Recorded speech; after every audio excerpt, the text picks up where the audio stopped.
Hello everyone, welcome to my YouTube channel. आप सभी का स्वागत है हमारे आज के इस वीडियो में। और फ्रेंड्स, आपकी मोस्ट अवेटेड वीडियो जो है आ चुकी है। इस वीडियो में हम डिस्कस करेंगे ग्रुप डी का कट ऑफ कितना रह सकता है। देखो, मैंने अपनी तरफ से पूरा एफर्ट डालने की कोशिश की है। जितना सटीक तरीके से मैं इसको बना सकता था उतना सटीक तरीके से मैंने बनाया है, चीज़ों को एनालाइज़ किया है और बहुत ही अच्छे तरीके से मैं आपको इस वीडियो में समझाने की कोशिश करूँगा कि जो आपका ग्रुप डी का कट ऑफ है वो कहाँ तक जा सकता है। देखो, आप लोगों ने अगर मेरे सारे वीडियोज़ देखे, आप मेरे रेगुलर व्यूअर हैं, तो अक्सर मैं अपनी वीडियोस में बोलता हूं कि जो कट ऑफ है वो पिछली बार से लो ही जाएगा। और उसका यहां पर मैं आपको प्रूफ दिखाऊंगा। लगभग 5 लाख से ज़्यादा स्टूडेंट्स का जो डाटा है उसके आधार पर मैं आपको कैटेगरी वाइज एक सेफ स्कोर या फिर कट ऑफ बताने वाला हूं। देखो, वैसे तो जो कट ऑफ है ना, उसको कोई भी करेक्टली एनालाइज नहीं कर सकता है। मतलब ऐसा कोई भी नहीं है जो ये कह दे कि 65 कट ऑफ रहेगा और वो 65 ही रह जाए। यहाँ पर जोन टू जोन वेरी भी करता है, लेकिन चीज़ों को देखते हुए, उन तथ्यों को एनालाइज करने के बाद उसके आधार पर हम एक प्रेडिक्शन जरूर कर सकते हैं। तो अपनी तरफ से बहुत ही अच्छा प्रेडिक्शन यहां पर मैंने निकाला है। वीडियो आप कंप्लीट जरूर देखें, चाहे आप किसी भी जोन से बिलोंग करते हो, आपको बहुत अच्छी जानकारी इस वीडियो में मिलेगी। और अगर वीडियो आपको पसंद आए तो इस वीडियो को लाइक और चैनल को सब्सक्राइब करना ना भूलें। फ्रेंड्स देखो, अक्सर मैं अपने वीडियोस में बोलता हूं कि जो इस बार कट ऑफ है वो पिछली बार से 1-2 नंबर या फिर 4-5 नंबर कम ही रहेगा। और जैसा कि मैंने आपको बताया, जोन टू जोन ये चीजें वेरी भी करते हैं, लेकिन अक्सर मैं ये बोलता हूं कि सभी जोन में जो पिछली बार का कट ऑफ था उससे लो ही रहेगा। अब मैं तो ये बात बोल ही रहा हूं, लेकिन कहीं ना कहीं रेलवे भी यही बात बोल रहा है। ये आर्टिकल आप लोग देख सकते हैं, इसमें क्या लिखा है। देश भर में आयोजित की जा रही रेलवे ग्रुप डी की परीक्षा में इस बार कट ऑफ 50% से कम रहने का अनुमान लगाया जा रहा है। बताया जा रहा है कि रेलवे भर्ती बोर्ड 3 साल देरी से परीक्षा करा रहा है, जिसके कारण आधे से ज़्यादा भर्ती परीक्षा छोड़ दे रहे हैं। रेलवे भर्ती बोर्ड के अनुसार, ये लाइन आपको नोट करनी है, रेलवे भर्ती बोर्ड के अनुसार मिली जानकारी के अनुसार अब तक 42% ही परीक्षा में उपस्थिति दर्ज की गई है, जिस कारण कट ऑफ 50% से भी कम जा सकती है। परीक्षा में प्रश्न भी काफ़ी ऊंचे स्तर के पूछे जा रहे हैं। कहीं ना कहीं रेलवे भी इस बात को मान रहा है कि इस बार जो एग्जाम का लेवल है वो थोड़ा कठिन है, जिसके कारण कट ऑफ लो जा सकता है। तो ये बहुत ही वैलिड रीजन है। हालांकि अटेंडेंस से तो हम लोग ये नहीं कह सकते हैं कि कट ऑफ लो रहेगा, लेकिन कहीं ना कहीं जो प्रश्नों की डिफिकल्टी लेवल होता है उसके आधार पर हम कह सकते हैं कि कट ऑफ आपका लो जा सकता है। तो चलिए, ये तो हमने देख लिया कि इस बार जो कट ऑफ है वो लो रहेगा, लेकिन कितना लो रहेगा। देखो, सबसे पहले तो अगर एक लाइन में डिस्क्राइब करें तो सीधा सा है कि पिछली बार से कुछ जोन में 2 नंबर कम, कुछ जोन में 3 नंबर कम, हो सकता है कुछ जोन में ज़्यादा नंबर कम भी आ जाए। उससे ऊपर जाने की उम्मीद नहीं है। अब इस बात को थोड़ा सा प्रूव करने की मैं कोशिश करूँगा, लेकिन फिर से मैं आपको बता दूँ, चीज़ें सिर्फ प्रेडिक्शन के आधार पर ही यहाँ पर देखी जाएंगी। अब देखो, यहाँ पर मैंने 5 दिन पहले पोल किया था। मैंने स्टूडेंट से पूछा था कि कितने मार्क्स आपके बन रहे हैं, तो 39% स्टूडेंट का कहना था कि 55 से 60 के बीच में उनके मार्क्स बन रहे हैं। अब ये 55 से 60 वाले आपके यूआर कैटेगरी के भी हो सकते हैं, ओबीसी, एससी, एसटी, कोई भी हो सकता है। ठीक है, आगे पूरी कहानी समझाता हूँ। 22,000 लोगों ने यहाँ पर वोट किया था। अब एक दूसरा पोल भी मैंने किया था यहाँ पर अपने चैनल पर, उसमें लगभग 6,500 लोगों ने जो है वोट किया था। 60 से 65 के बीच में स्टूडेंट के मार्क्स आ रहे हैं। ये भी स्टूडेंट कोई हो सकते हैं। देखो, एक चीज़ आपको समझनी होगी, ये जो कम यानी कि जो नंबर आपके हैं ये 60 से 65, इनमें आपका यूआर का स्टूडेंट भी वोट कर सकता है, ओबीसी भी वोट कर सकता है। ठीक है, और दूसरी बात, यहाँ पर जो स्टूडेंट वोट करता है उसके बाद उसके मार्क्स कहीं ना कहीं कम ही बनते हैं। क्योंकि देखो, जब आप भी एग्जाम दे के आते हो, आपको लगता है कि यार मैंने 75 अटैम्प्ट किए हैं, मेरे 2-3 गलत होंगे, लेकिन जब आंसर की आती है ना तो ज़्यादा गलत हो जाते हैं। कहने का मतलब है कि जो यहाँ पर स्टूडेंट वोट कर रहे हैं या जो भी स्टूडेंट यहाँ पर कह रहे हैं, उससे उनके मार्क्स तो कम ही बनेंगे, रो मार्क्स जो है वो कम ही बनेंगे। अब ये तो यहाँ पर हो गए केवल आपके 30,000 के करीब स्टूडेंट।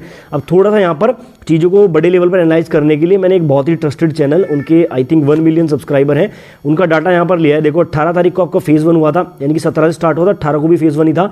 वहाँ पर भी 60% लोगों का जो अटैम्प्ट था, यहाँ पर अटैम्प्ट की बात हो रही है, ध्यान देना, 60 से 70 के बीच का अटैम्प्ट था। यानी कि ऑब्वियस सी बात है, ये रो मार्क्स यहाँ पर कहीं ना कहीं कम हो जाएगा। रो मार्क्स अगर देखा जाए तो ये आपका वही 55 से 60 के बीच में हो जाएगा। ठीक है ना, इस पर आपको फोकस करना है। ये रो मार्क्स की मैं बात कर रहा हूँ। अब पहले एक बार सारे फेज का मैं आपको दिखा देता हूँ। ये भी फेज 1 का 22 तारीख का जो है, यहाँ पर भी देखो 60 से 70 के बीच में 62% लोगों ने क्वेश्चंस अटेम्प्ट किए हैं। ये भी अटेम्प्ट ही है। 25 अगस्त की बात करूँ, ये भी फेज 1 है, यहाँ पर भी 60 से 70 के बीच में 63% लोगों ने जो है अटेम्प्ट किया है। अब आ जाते हैं फेज 2 में। देखो, फेज 2 यहाँ पर 26 अगस्त का यहाँ पर बताया गया है, कितना 64%। और वोट भी नीचे देख लेना आप, एक बार मैं आपको स्टार्टिंग से दिखा देता हूँ वोट कितने लोगों ने किया हुआ है। यहाँ पर देखो, 1 लाख लोगों ने यहाँ पर वोट किया हुआ है, इसमें 64,000 लोगों ने वोट किया हुआ है, इसमें 61,000 लोगों ने वोट किया हुआ है। और फेज 2 में देखो 46,000 लोगों ने वोट किया है। अब फेज 2 का ही देखो 47,000 लोगों ने वोट किया है और 60 से 70 के बीच में 65% स्टूडेंट हैं। फेज 2 का यहाँ पर देखते हैं, 1 सितंबर का 16,000 लोगों ने वोट किया है, 60 से 70 के बीच में 66% लोगों ने अटेम्प्ट किए हैं। अब थर्ड फेज में आ जाते हैं। थर्ड फेज में देखो 1 लाख लोगों ने यहाँ पर वोट किया है, 60 से 70 के बीच में 64% स्टूडेंट अटेम्प्ट कर रहे हैं। उसके बाद देखो यहाँ पर 12 सितंबर, ये भी फेज थर्ड आएगा, 67% लोगों ने 60 से 70 के बीच में अटेम्प्ट किए हैं। बार बार मैं अटेम्प्ट इसलिए बोल रहा हूँ क्योंकि ये अटेम्प्ट है, यहाँ पर इनके रो मार्क्स कम हो जाएंगे ऑटोमेटिकली। 40,000 स्टूडेंट ने यहाँ पर वोट किया था। और फाइनली देखो फेज़ 3 का 17 सितंबर का मैंने यहाँ पर देखा 65% लोगों ने 60 से 70 के बीच में अटैम्प्ट किए, 1 लाख लोगों ने वोट किया है। अब ये दिखाने का मतलब क्या है, पूरी कहानी समझो। देखो यहाँ पर मैक्सिमम जो स्टूडेंट है ना वो 70 तक जा रहे हैं, यानी कि 70 से ऊपर बहुत कम स्टूडेंट जा रहे हैं। कट ऑफ कैसे बनती है थोड़ा सा समझ लो। मान लो 10 स्टूडेंट हैं, यहाँ पर कट ऑफ बननी है, 5 सीट्स हैं, 5 लोगों की कट ऑफ बननी है। मान लेते हैं एक स्टूडेंट के 90 मार्क्स हैं, दूसरे के 80 मार्क्स हैं, तीसरे के यहाँ पर 70 हैं और चौथे के 60 हैं, और मान लो 5वें स्टूडेंट के यहाँ पर 55 नंबर हैं, ठीक है ना। और बाकी स्टूडेंट के जो बचे हुए 5 स्टूडेंट उनके 55 से कम है, तो कट ऑफ बनेगा 55, यानी कि कट ऑफ क्या रहेगा, 55 रहेगा। यानी कि यहाँ पर कहानी समझो, मैं कहना क्या चाह रहा हूँ, मैं ये कहना चाह रहा हूँ कि अगर मैक्सिमम नंबर ही यहाँ पर आपके 70 यानी कि अटेम्प्ट ही 70 हो रहे हैं, इसमें रो मार्क्स कट फट के 65 आ रहे हैं, चाहे ये यूआर है, ओबीसी है, एससी है, एसटी, यानी कि मैक्सिमम जो कट ऑफ जा रहा है ना वो 65 तक जा रहा है। अब ये मैक्सिमम कट ऑफ किसका जाता है, आप अच्छी तरह से जानते हैं, सबसे ज़्यादा कट ऑफ जाता है यूआर का, फिर जाता है ओबीसी का, फिर जाता है एससी का और फिर जाता है एसटी का। यानी कि ये 65 वाले यूआर वाले हो सकते हैं मैक्सिमम कट ऑफ में, ठीक है। अब ये सारी कहानी आपको बताने के पीछे रीज़न क्या है, मैं ये आपको बताना चाह रहा हूँ कि जो मैक्सिमम कट ऑफ है, ज़्यादा स्टूडेंट जो अटैम्प्ट कर रहे हैं उसके आधार पर, उनके रो मार्क्स के आधार पर, यानी कि मैक्सिमम अटैम्प्ट 65 से 70 तक ही जा रहा है। अब इसके अनुसार यहाँ पर हम कट ऑफ को देखते हैं। देखो यूआर की अगर मैं बात करूँ किसी भी जोन की, क्योंकि देखो मैंने आपको बताया जोन टू जोन वेरी करेगा, लेकिन सभी जोन का ओवरऑल लेके चल रहे हैं। देखो यूआर वाले जो अटैम्प्ट कर रहे हैं, मान लेते हैं कि 60 से 70, ठीक है। और मैंने आपको बताया कि क्यों हमने यूआर को इतना माना है, तो 60 से 70 अगर वो अटैम्प्ट कर रहे हैं तो रो मार्क्स उनके कटफट के बनेंगे 60 से 65 के बीच में। फिर लगेगा नॉर्मलाइजेशन, तो नॉर्मलाइजेशन में मार्क्स भी बढ़ सकते हैं, यानी कि 65 से 70 की रेंज रहेगी यहाँ पर यूआर कैटेगरी वालों के लिए। 70 से ऊपर यूआर का कट ऑफ नहीं जाएगा नॉर्मलाइजेशन होने के बाद। यहाँ पर इतना बड़ा बड़ा इसलिए लिखा है आफ्टर नॉर्मलाइजेशन, यानी कि नॉर्मलाइजेशन होने के बाद जो फाइनल स्कोर बनेगा पीईटी के लिए, यहाँ पर मैं बात कर रहा हूँ पीईटी फिजिकल एफिशिएंसी टेस्ट के लिए, वो यूआर का 65 से 70 से ऊपर नहीं जाएगा। कहीं कहीं यहाँ पर 65 से कम भी जा सकता है, लेकिन 70 से ऊपर नहीं जाएगा। इसी के अकॉर्डिंग देखा जाए ओबीसी यहाँ पर हमेशा यूआर से कम रहती है, तो आपका जो ओबीसी का पीईटी के लिए कट ऑफ बनेगा आफ्टर नॉर्मलाइजेशन वो बन सकता है 60 से 65, ठीक है ना। ये मैक्सिमम 65 मैं आपको बता रहा हूँ, 1-2 नंबर तो देखो ऊपर नीचे हो सकता है, 65 में 66 भी हो सकता है, और यहाँ पर जो है 60 में हो सकता है 58 भी हो जाए। एससी की बात करूं तो 55 से 60 के बीच में फाइनल सिलेक्शन पीटी वाला हो सकता है आफ्टर नॉर्मलाइजेशन। एसटी की बात करें तो 50 से 55, और अगर ईडब्ल्यूएस की बात करें तो 50 से 60 के बीच में पीटी के लिए आपका सिलेक्शन होगा, और ये आफ्टर नॉर्मलाइजेशन के मार्क्स हैं।